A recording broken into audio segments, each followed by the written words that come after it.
I'm joined this morning by Diana Lockett. Good morning, Diana. Good morning. How are you, Doug? I am fantastic. It's a brand new year. 2021 is here, although many believe that it's not really starting off as well as we had hoped. But what the heck? A new year brings new perspectives, new hope, and new directions. Absolutely. And, we have choices in what we want to believe and where we want to put our energy and our attention, and where attention goes, energy flows. So I think the only way that we can move into 2021 is with this sense of gratitude and hope and belief and clear perspective, and then let that pull us and lead us into what it is that we long to bring into the leadership conversation that we're going to have today. Yeah, and what a wonderful segue to our conversation on embodied mindset and leadership today. And maybe we can start off by maybe you giving our listeners an introduction to your practice at a high level, your background and your current practice. Mm-hmm. So I've been a communication consultant for 30 years, and I've worked in the school system with children, and I've worked in the area of conscious communication as well as nonviolent communication from Marshall Rosenberg. And I bring that conversation into pretty well everything that I do, whether I'm working with individuals, coaching, whether I'm in a training environment, or whether I'm in a business environment, because conscious communication is essential for us to be able to influence.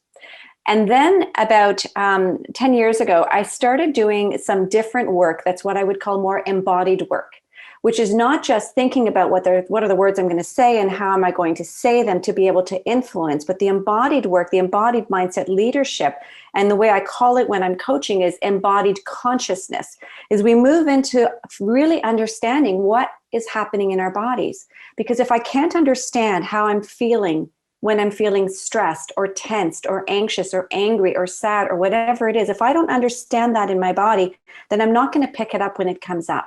And when that happens in my body, it has a direct impact on my nervous system. And the impact on the nervous system then literally shuts down the genius of our brain. So for anybody who's interested in having a strong, conscious leadership, wanting to make a difference, wanting to take their business to the next level and bring along the people that work with them, because if you're not caring about the people, then your business is limited.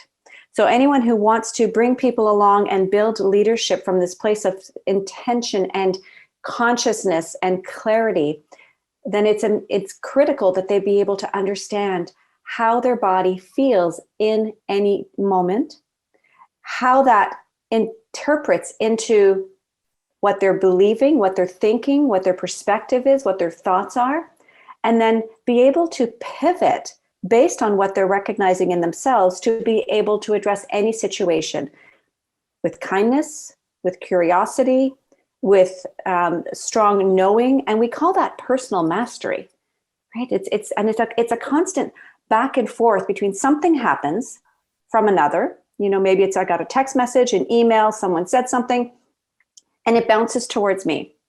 And if I'm not aware of how that's affecting me, there's a very good possibility that I'm going to respond in a way that's not going to be my strongest, highest, most masterful self.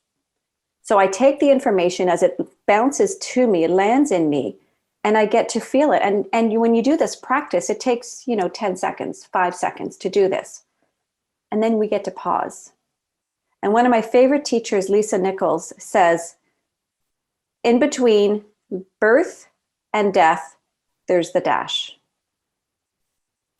And the dash is, we have one life. What are you going to do with your one and precious life? Mm. What are you going to do with that dash? And that dash is also the dash that comes through. It's the pause that comes through. We get to take a moment, breathe, and then respond in a way that's kind, that's uplifting, that's intelligent, that's showing the wisdom that's inside us. But when we find ourselves in a way that we're contracted, we're reactive, we're getting information and it's making us tense, tight, resist, defend, then we're not able to access our genius, because our brain and our nervous system are set up such that it literally has a way of reacting and responding to information or external stimuli that can make us open up to show our genius or close down and show our tension. And people who work in leadership roles have a responsibility to stay open, to be able to recognize how they're feeling, and to be able to lead from this place that's absolute personal mastery that includes embodied mindset, acknowledgement, and response. If I could, and so thank you for that. And if I could just ask a follow-on question then, because, and I think as we've talked about before, when people talk about emotional intelligence, we talk about things like your emotions impact your behaviors, your actions, your results.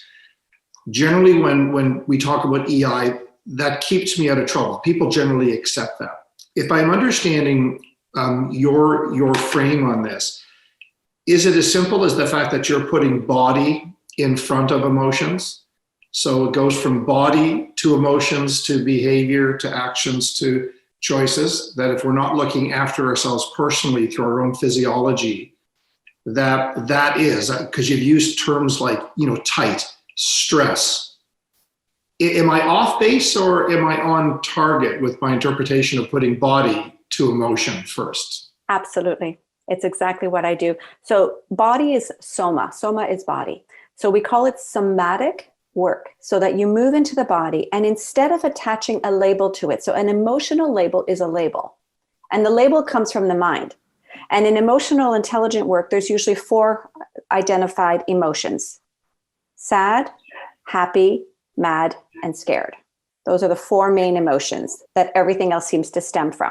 This is in the emotional intelligence work. It's not necessarily in my personal belief work, but I'm going to just speak to what's already out there.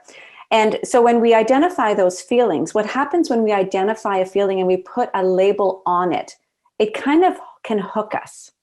And it's good to recognize when we're feeling happy, sad, angry, or scared. But then what do we do about it? So I feel in work in emotional intelligence, first of all, I love the work. I think it's essential. We have to understand how we are so that we can understand how to influence. And I believe that we're always influencing. So this isn't just leadership for businesses. This is leadership wherever you are. If you're a parent, you're constantly influencing your kids to eat their peas. But are you doing it from this place of reaction, resistance, defense, pushing? Or can you do it from a place that's more emotionally intelligent? So what we do is we feel the body.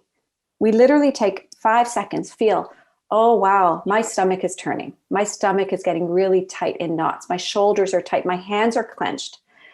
And then what the research shows is that when we can identify, this is called sensations, and sensations are the language of the body. When we can identify the sensations, they start to soften, dissolve, morph in 90 seconds.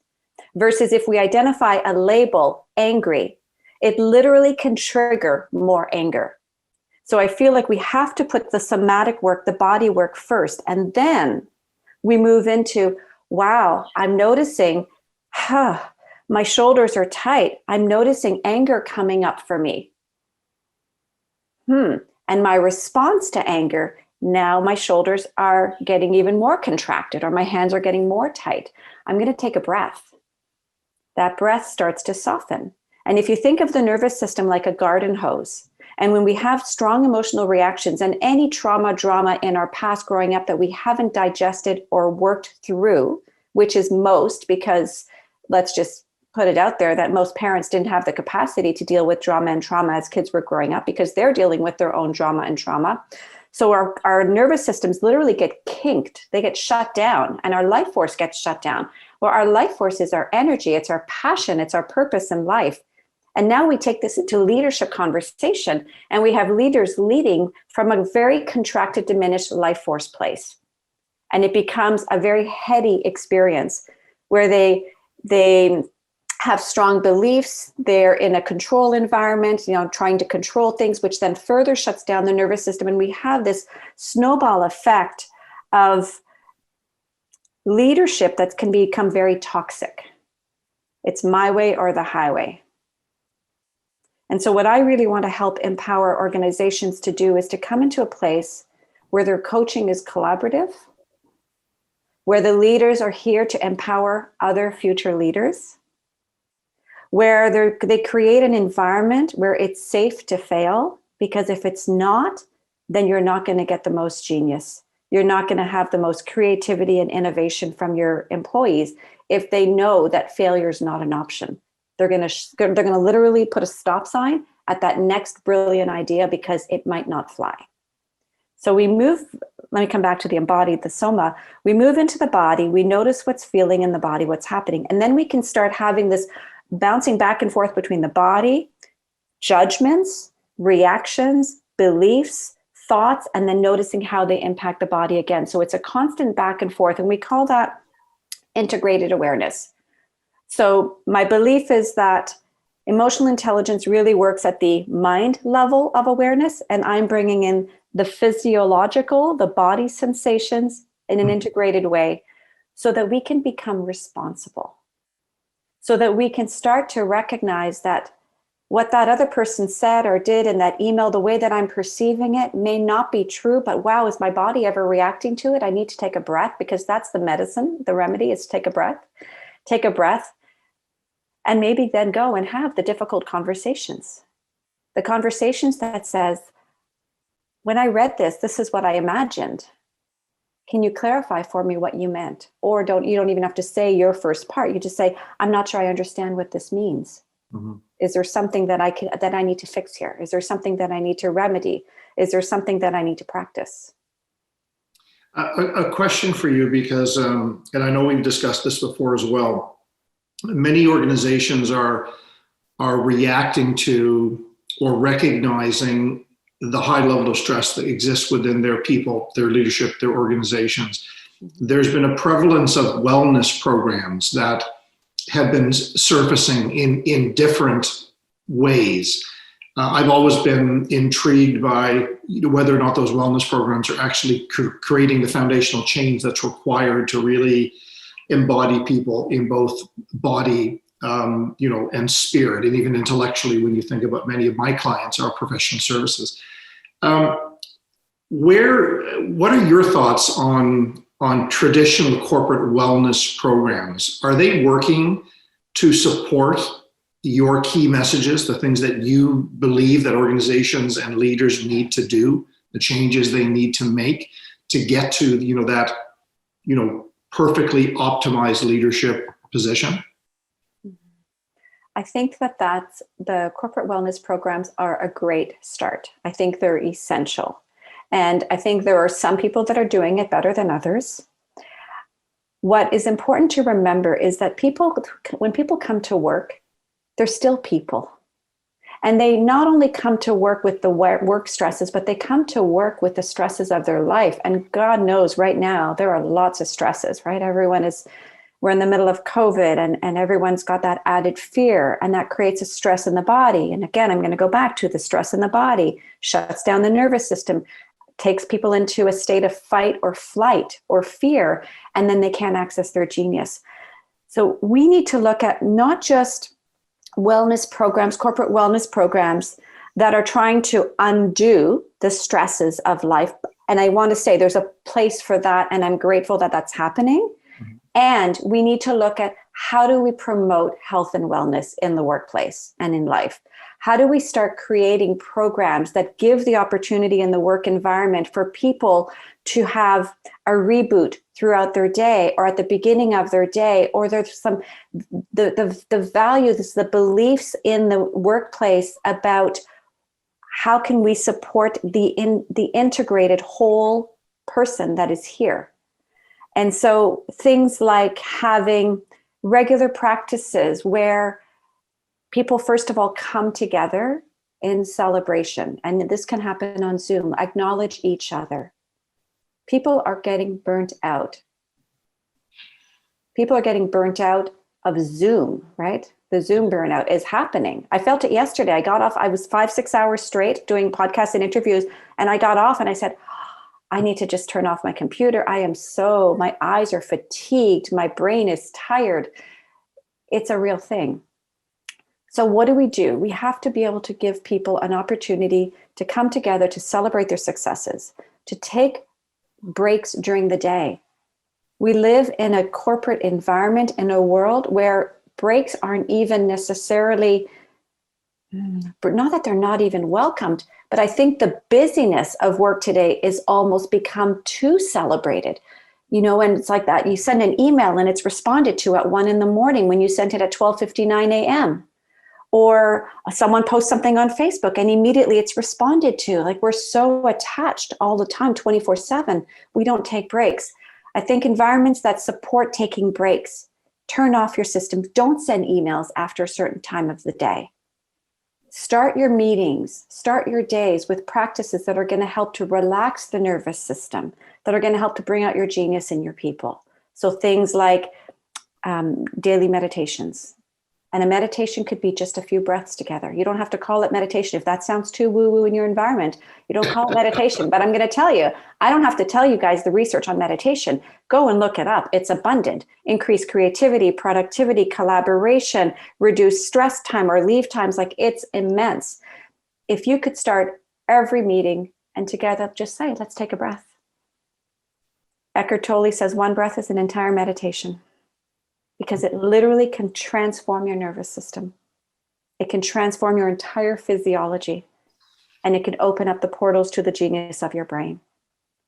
So having practices, not just that are trying to manage the stress as it comes up, but practices over time. My hope is that we have practices in the corporate world where people can stop, take a breath through the day, celebrate each other, and move towards health and wellness that's preventative, not just reactive.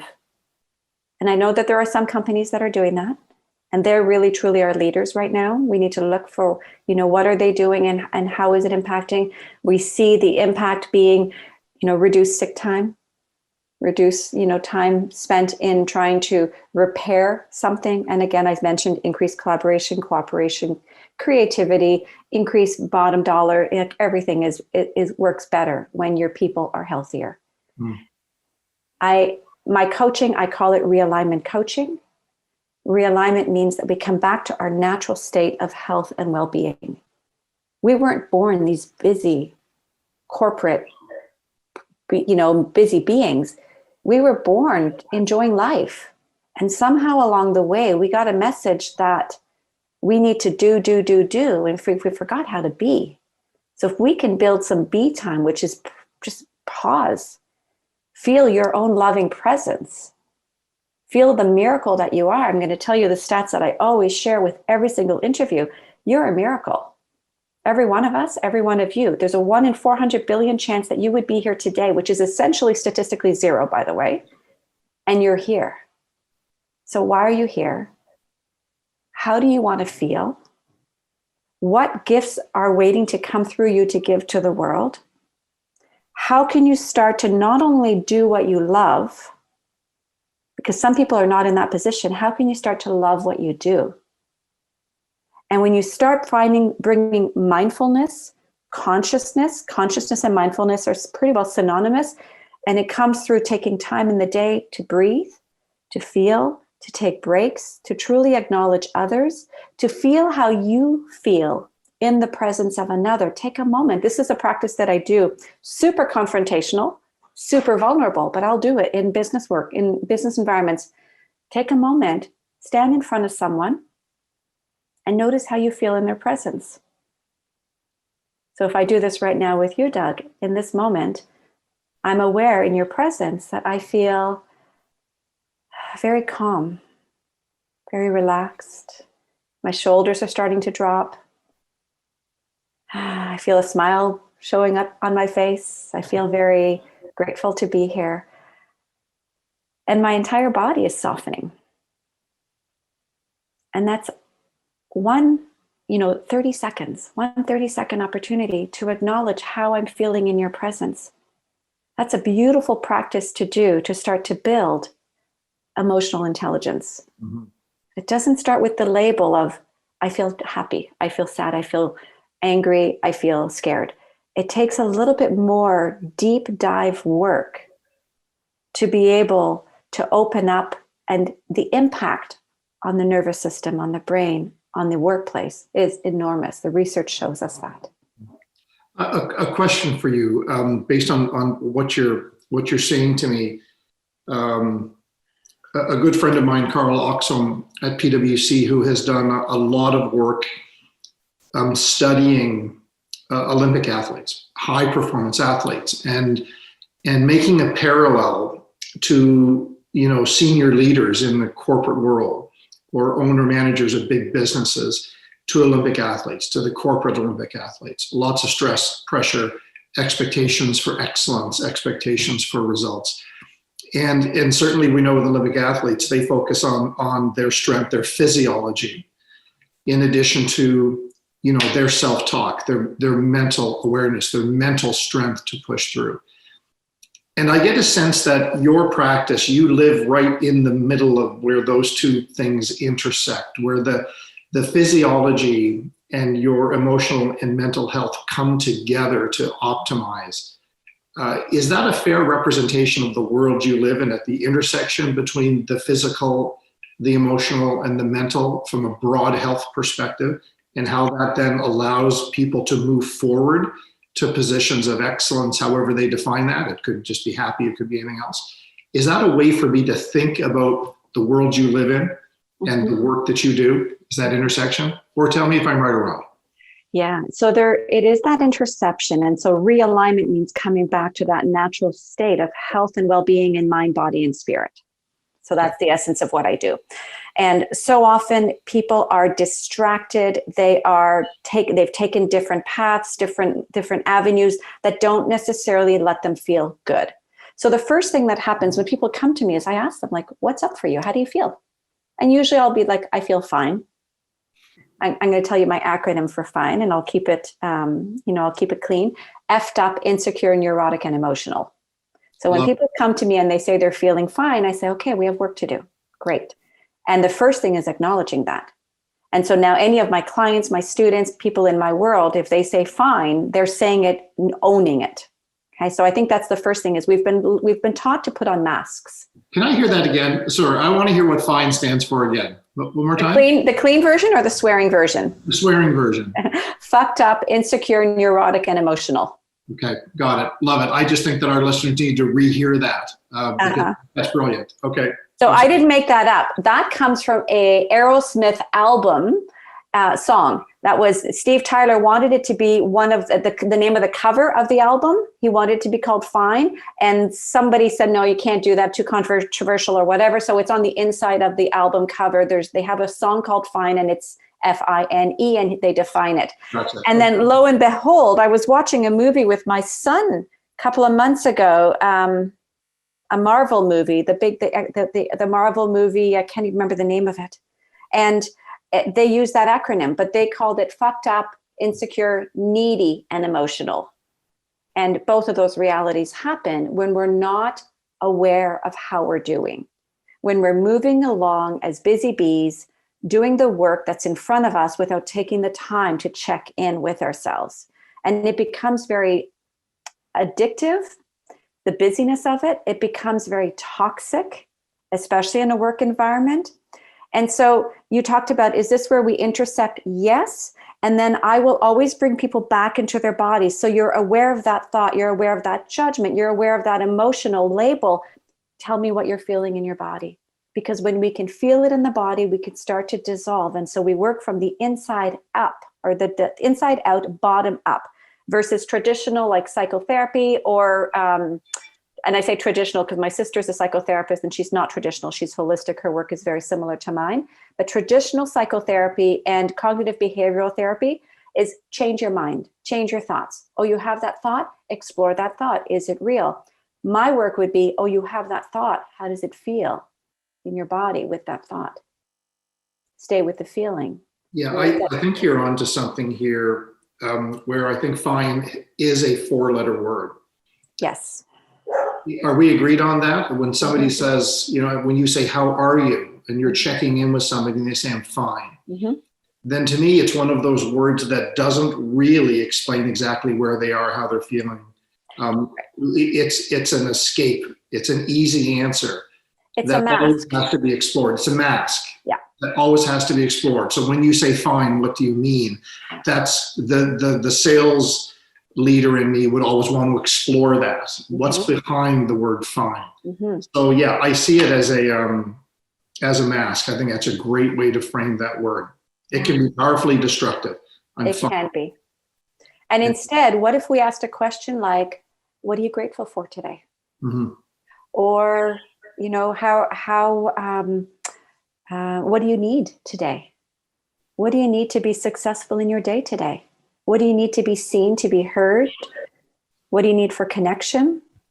So those are more important, I think, from leaders' perspective. Those are more critical questions. They are much more important than how are you? Because everybody says fine. And so we know the whole world is walking around feeling fine because we've been taught that fine is our default. Let's get a little bit deeper. So I want to share, I know we're almost out of time, but I want to share for leaders, how do we practice this? I think it's essential as leaders. And if anyone has not heard of the work of Robin Sharma, go and check out Robin Sharma. His first book was, The Monk Who Drove a Ferrari. It was its first book that I read. Maybe there was one before, but that was the first one that I read. He does a lot of work around leadership development and leadership culture. And he talks about he's got the 5 a.m. club and the 20-20-20 rule. So many people will say, I can't do that, whatever that is. I can't meditate. I can't exercise. I can't eat better. I can't, I can't write that book. I can't do that work because I don't have enough time. And I tell people, add up the amount of time that you're spending scrolling Facebook, Instagram, watching Netflix, that stuff that really just makes your mind mush. Add up that time in 1 week. Just do it as an experiment. Let your life be your laboratory for a week and see how much time you're spending there. And all I'm suggesting is 1 hour a day for your health and wellness. If you're spending 3 to 4 hours doing the other stuff, and it's usually more, it's actually quite disturbing how high the numbers are.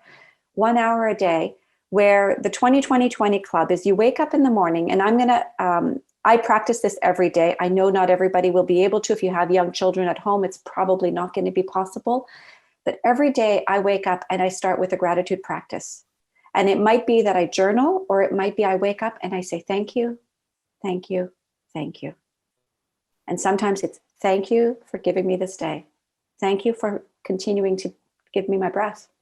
Thank you for the opportunity to have a roof over my head. Thank you for being able to get up and serve, do the work, because for me, work is service, the work that I get to do. So waking up every day with a gratitude practice, and then 20 minutes is the recommendation for the gratitude being part of a meditation practice again. And your meditation could be sitting still, could be going for a walk, could be a guided meditation. You don't have to start with 20 minutes. You could start with 5 minutes, 7 minutes. And meditations are available everywhere.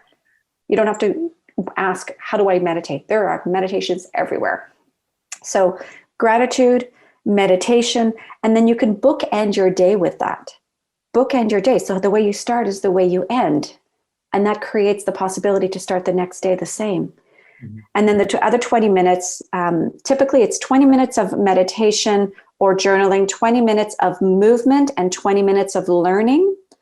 And what I do is I combine them. So my movement and learning every day go together. And that looks like a 30-minute walk every morning. First thing, a 30-minute walk once I've done my meditation and my gratitude. And in my 30-minute walk, I'm always listening to a podcast or a book, listening to a book, an audiobook or something like that to enhance my learning. Because my purpose absolutely is to continuously grow and evolve. I don't ever want to get stagnant. I don't ever want to believe that I know it all. I believe there are so many people that have so much to share and to teach, and I'm open to that. So if you could start the practices as a leader at home before you actually get out of bed, thank you, thank you, thank you. 5-7 minutes to meditate before you look at your phone. Your body, your nervous system, your brain, your spirit needs this. Then you go for a movement, whatever it is. Yoga is also something I do a lot of. Strength training is something I do a lot of. So whatever your movement is, and then a little bit of learning every day. Trust that there are so many people out there who just know so much more than any one of us, and we can all learn from each other. I have an expression that says we may not have it all together, but together we can have it all. And another expression I have is, when we're stuck in our tension and stress, it's very difficult for us to thrive, but together we can realign to thrive. And so these practices take us on that journey of remembering why we're here. We're here to make a difference. And so beyond, the fact that people will know after this podcast that they can reach you through me and the LeaderVision Collective. Mm-hmm. If people want to speak to you, talk to you about the multitude of programs that you do, Realign to Thrive, the coaching, communication consulting, how do they find you? How do they reach you? Perfect. So thank you. So I have my website is dianalockett.com. And you can reach me, you can contact me through my website. And then I have a products page on my website. Over this COVID period, I have really stepped into the need to help support people in their health and wellness. So I've created a range of products that are available on my website, from like simple ebooks that are super inexpensive to online, like 8-module programs, which are taking a lot of my coaching and placing it so that you can do it at your own time. And they can also contact me directly for coaching or for speaking and training in work environments. So dianalockett.com. I also have a Facebook page that was a private page that I've just made public just this past weekend. And it's called Realign to Thrive with the trademark.